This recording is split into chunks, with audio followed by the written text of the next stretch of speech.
Hello, bienvenue sur C0 Play to Earn, j'espère que tu vas bien. CZ pour te servir, et aujourd'hui on va regarder un jeu 100% français, 100% Play to Earn mais également Free to Play, qu'il faut à mon avis ne pas louper. Tu veux en savoir plus? Ça tombe bien, reste avec nous. Let's go!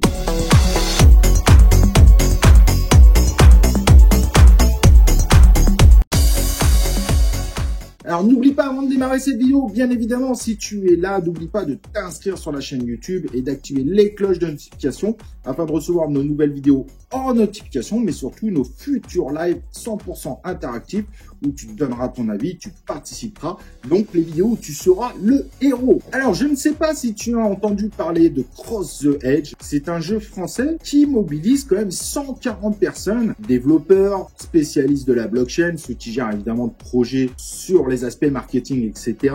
et également de véritables artistes. Et tu vas voir tout au long de cette vidéo, on va te faire passer le résultat du travail qui est en train d'être réalisé et c'est vrai que c'est impressionnant, c'est magnifique. On en parle maintenant parce que le jeu avance plutôt pas mal. Ils viennent de valider un audit chez Hacken. Alors je connais pas Hacken, mais certains disent qu'ils sont très sérieux. Ils leur ont mis la note maximale de 10 sur 10, donc très bien. Bref, tout se prépare pour une belle sortie. La seule chose aujourd'hui, c'est que je ne sais pas comment seront lancés les tokens du jeu. Donc je vous donnerai pas d'infos là-dessus, mais on vous tiendra sûrement au courant sur C01, notre blog, que j'espère que tu connais aujourd'hui. Donc c'est un jeu de cartes avec du tour par tour. Si vous connaissez les jeux comme Magix, Golden Chain, ça doit évidemment vous dire quelque chose qui devrait évidemment ravir les fans de ce type de jeu. Et ce que j'aime bien évidemment dans la présentation, c'est que d'un côté, bon, c'est Play to Earn, mais c'est aussi Free to Play. Et ça, moi, je trouve ça essentiel aujourd'hui. À part quelques exceptions, je pense que les jeux 100% Play to Earn ont malheureusement souvent des modèles qui les empêchera en réalité de cartonner. N'oublions pas qu'Axie Infinity est une exception et qui sont d'ailleurs en train de revoir leur modèle, car évidemment, ça commence à poser problème. Vous pouvez aller voir d'ailleurs ce qu'ils préparent par rapport à ça en regardant notre ancienne vidéo. Alors, Cross the Edge est un jeu qui est basé sur des romans, qui mélangent monde fantasy, science-fiction. Certains appelleront ça tout simplement de l'héroïque fantasy. Des romans que vous pourrez acquérir gratuitement et qui, a priori, sont traduits dans plusieurs langues. Pour ceux qui veulent rentrer 100% dans l'univers, ça peut être intéressant. Alors, c'est un jeu qui va se concentrer principalement sur du mobile et vous l'aurez compris, vos cartes de jeu vont en fait se transformer en NFT. C'est comme si vous jouez à un Magix avec des cartes qui ont plus ou moins de valeur et qui sont collectionnables. Ce qui est intéressant, c'est que vous allez pouvoir également mélanger deux cartes ensemble pour les fusionner, pour avoir une carte avec encore une plus grosse valeur et donc une plus grosse puissance. Donc il y a quand même des mécanismes assez intéressants dans ce jeu, au-delà de l'aspect évidemment artistique qui est vraiment bluffant. Il y aura également une notion de métaverse, bon, à voir évidemment comment ça va être représenté, j'ai encore du mal à visualiser, ou en tout cas un aspect très aventure basé évidemment sur les romans, dans lesquels il y aura des quêtes, des choses à faire et qui vous permettront potentiellement de récupérer des NFT, d'en gagner. Mais à ce jour, on a encore peu d'informations sur cette partie qui n'arrivera pas au début. Avant de continuer pour vous expliquer un petit peu l'ensemble du projet, ce que je vous propose, c'est tout simplement de regarder le trailer tout de suite et on se retrouve juste après. Bing!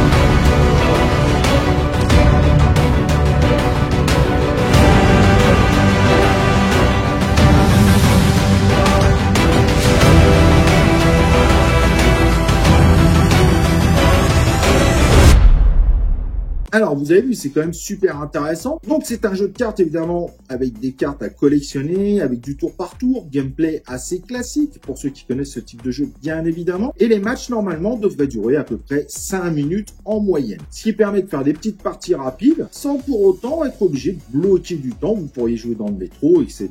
Et ça, je sais que pour certains, c'est un point très important. Et je vais pas vous faire un schéma, c'est celui qui sera stratégiquement le plus intéressant, qui gagnera évidemment le combat. Donc, il faudra choisir sa stratégie. Les choix qu'on fera auront une importance sur le dénouement du combat. Et donc, de base, vous aurez 20 cartes et 10 seront sélectionnées complètement au hasard pour vous donner un deck de 10 cartes. Alors, l'équipe a décidé de miser sur 3 tokens. En réalité, un seul sera tradable. Les 2 autres seront des tokens in-game. Donc, des tokens qui sont uniquement utilisés à l'intérieur du jeu. Donc, le premier token in-game, c'est le cristal, qui sera tout simplement la monnaie la plus importante du jeu. Vous pourrez évidemment gagner en participant à différents événements. Il y aura sûrement des promotions également. Il y aura possibilité de mise, de faire des défis. Bref, il y aura un certain nombre de moyens pour gagner évidemment de ce token indispensable pour évoluer dans le jeu. Et donc évidemment, les cristaux vont permettre de faire pas mal de choses. Acheter des packs, des cartes, voire éventuellement des skins. Et si vous connaissez le concept de ces jeux de cartes, bah pourquoi pas des boosters. Cependant, avec ces cristaux, si c'est pas une crypto-monnaie en soi, c'est un jeton in-game, vous pourrez cependant les échanger selon un taux. Je n'ai pas aujourd'hui le taux évidemment sous la main, contre du CTA qui est lui le token crypto-monnaie du jeu. On reviendra dessus après, mais vous avez compris, le CTA donc qui est la crypto-monnaie du jeu pourra être tradable et faire des choses évidemment avec. Le deuxième token in-game, donc lui pareil pas tradable, c'est le gold qui vous permettra par exemple de fusionner ces fameuses cartes pour avoir des cartes plus puissantes et avec plus de valeur. Donc comme vous l'aurez compris, l'or sera évidemment indispensable à aller chercher également au sein du jeu. Et donc passons à la crypto-monnaie du jeu, la CTA. On n'a pas encore de date des pré-sales, mais ça devrait évidemment pas tarder. Donc vous l'aurez compris, avec le CTA, vous pourrez le trader, vous pourrez également acheter des NFT à forte valeur, et donc évidemment, il se permettra d'être utilisé pour miner des NFT, donc pour créer des nouveaux NFT, des cartes en soi, voire des fusions de cartes. Donc pour faire simple, ce fameux token CTA vous permettra évidemment d'acheter, vendre, d'échanger des NFT, de créer des NFT beaucoup plus rares et qui vont être évidemment importants